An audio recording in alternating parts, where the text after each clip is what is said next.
بسم اللہ الرحمن الرحیم۔ السلام علیکم۔ تمام نئے آنے والے دوستوں سے گزارش ہے چینل کو سبسکرائب کر دیں، بیل آئیکن کو دبا دیں اور ہماری حوصلہ افزائی کے لیے لائک، شیئر اور کومنٹ ضرور کر دیں۔ آج کا واقعہ ہمارا سلطان صلاح الدین ایوبی کی زندگی پر لکھی گئی کتاب سے ہے۔ سلطان صلاح الدین ایوبی کے پیدا ہونے سے لے کر بیت المقدس فتح کرنے تک کے تمام واقعات آپ کو بتائیں گے اور ہم کس بائی کس چلیں گے۔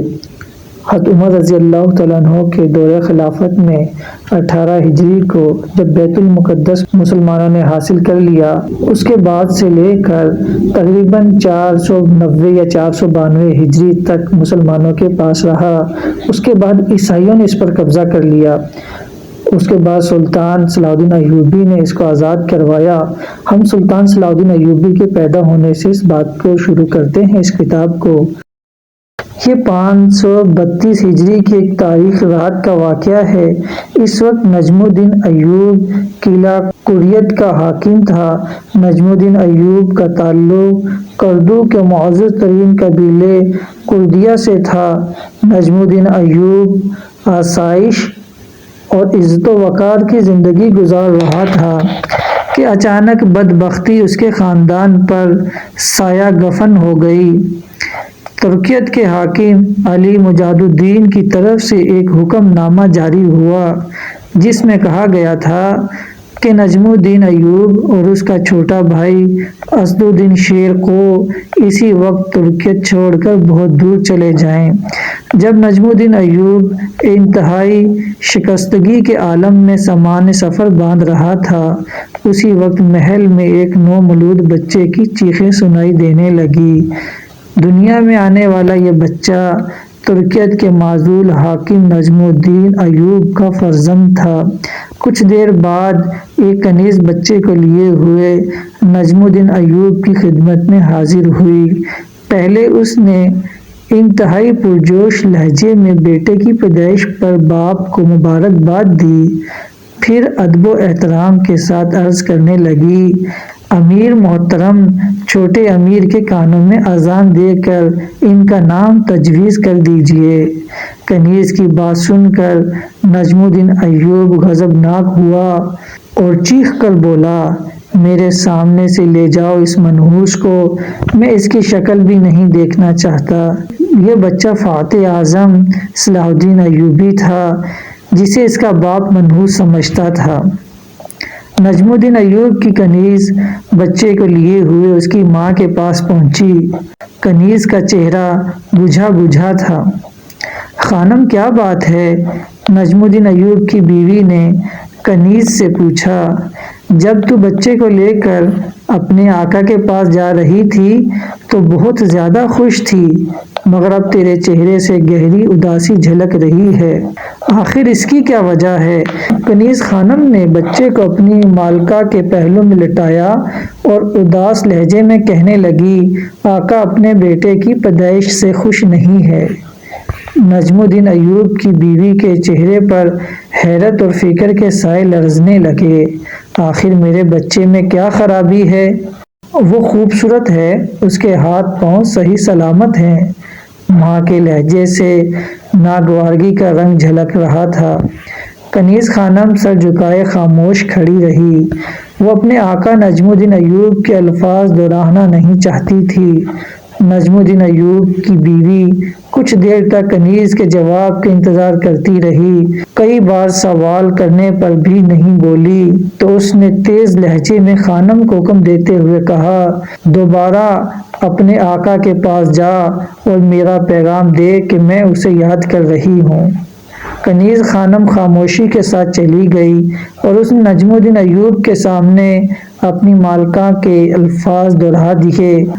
اس وقت نجم الدین ایوب اپنی کرسی پر اداس بیٹھا تھا اور اس کی نظریں سامنے کھلنے والی کھڑکی پر مرکوز تھی۔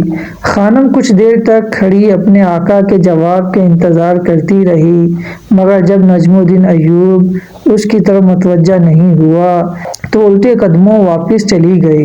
نجم الدین ایوب کی بیوی زبیدہ کے لیے شوہر کا یہ طرز عمل اور کنیز کی خاموشی ناقابل فہم تھی۔ کئی بار اس کے جی میں آیا کہ وہ اٹھ کر نجم الدین ایوب کے کمرے تک جائے اور اس سے پوچھے کہ اس بے رخی اور ناخوشی کا کیا سبب ہے، مگر وہ شدید ضعیف اور توانائی کے باعث اپنے ارادے پر عمل کرنے سے قاصر تھی۔ وہ بہت دیر تک ذہنی خلفشار کا شکار رہی۔ ہزاروں اندیشے اور وسوسے اسے گھیرے ہوئے تھے۔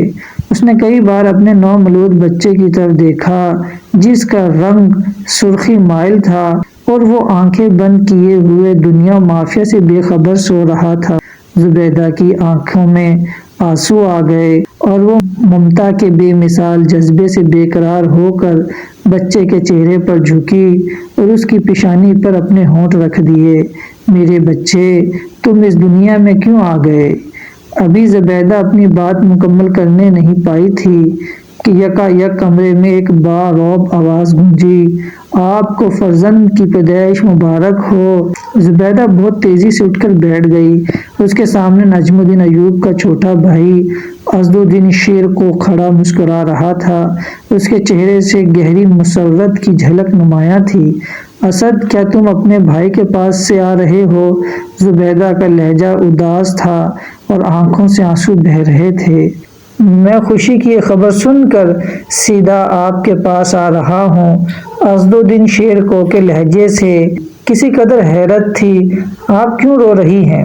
یہ سوال اپنے بڑے بھائی سے کرو، وہ بیٹے کی پیدائش سے خوش نہیں ہے، زبیدہ نے غم زدہ لہجے میں جواب دیا۔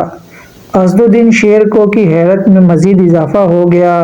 وہ چند لمحوں تک اپنی بھابھی کے بہتے ہوئے آنسو اور دھواں چہرے کو غور سے دیکھتا رہا، پھر تیزی کے ساتھ کمرے سے نکل گیا۔ تھوڑی دیر بعد اسد الدین شیر کو اپنے بڑے بھائی نجم الدین ایوب کے سامنے کھڑا تھا۔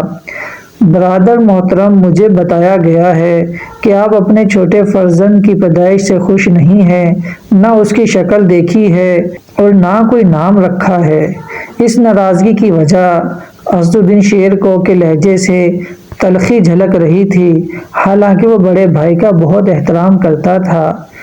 تمہیں معلوم ہے مجھے آج ہی قلعہ داری کے مصنف سے معزول کر دیا گیا ہے، نجم الدین ایوب نے اپنے چھوٹے بھائی کو انتہائی سخت لہجے میں مخاطب کرتے ہوئے کہا، اور اس کے ساتھ ہی یہ حکم بھی ملا ہے ہم دونوں بھائی ایک ہفتے کے اندر صوبہ ترکیت کے حدود سے نکل کر بہت دور چلے جائیں۔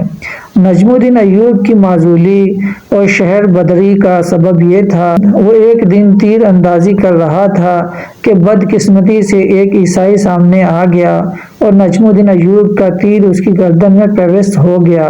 عیسائی زمین پر گرا اور چند لمحوں میں تڑپ تڑپ کر مر گیا۔ اتفاق سے مرنے والا عیسائی ترکیت کے حاکم اعلیٰ مجاہد الدین بیروز کا غلام تھا۔ نجم الدین ایوب نے بہت عاجزانہ لہجے میں اپنی صفائی اور معذرت پیش کی، مگر بیروز نے اس کی کوئی دلیل قبول نہیں کی اور شدید غضب کی حالت میں حکم دیتے ہوئے کہا کہ برسوں کی خدمت کے صلے میں بس اتنی سی رعایت دی جا سکتی ہے کہ تم دونوں بھائی ہمیشہ کے لیے اپنا ناپسندیدہ چہرہ میری نظروں کے سامنے سے گم کر دو۔ اسد الدین شیرکو نے بڑی اذیت اور کرب کے ساتھ حاکم اعلیٰ مجاہد الدین بیروز کا حکم سنا اور پھر اداس لہجے میں کہنے لگا، برادر معظم، یہ سب توشہ تقدیر ہے، کبھی تخت شاہی تو کبھی تخت مرگ، یہی دنیا کا نظام ہے۔ جب میرا بڑا بیٹا توران شاہ پیدا ہوا تو میں ایک سپاہی کے عہدے سے ترقی پا کر ترکیت کا قلعہ دار بن گیا۔ نجم الدین ایوب نے چیختے ہوئے کہا۔ اسے اپنے اعصاب پر ذرا بھی قابو نہیں رہا تھا، اور آج یہ منحوس دنیا میں آیا ہے تو میں بصد حسر و دیاس تقریت چھوڑ کر خانہ بدوش کی طرح ایک نامعلوم منزل کی طرف جا رہا ہوں۔ ہم اہل ایمان ہیں، ہمارے مذہب کے مطابق نہ کوئی ساعت منحوس ہوتی ہے اور نہ مبارک، یہ سب اللہ کا نظام ہے اور اپنے نظام کو وہی بہتر سمجھتا ہے۔ اسد الدین شیرکو نے بڑے بھائی کا غصہ ٹھنڈا کرنے کے لیے انتہائی نرم لہجہ اختیار کرتے ہوئے کہا، مت سمجھاؤ مجھے کہ منحوس کیا ہوتا ہے، وہ مبارک کسے کہتے ہیں۔ نجم الدین کی آواز کچھ اور بلند ہو گئی تھی۔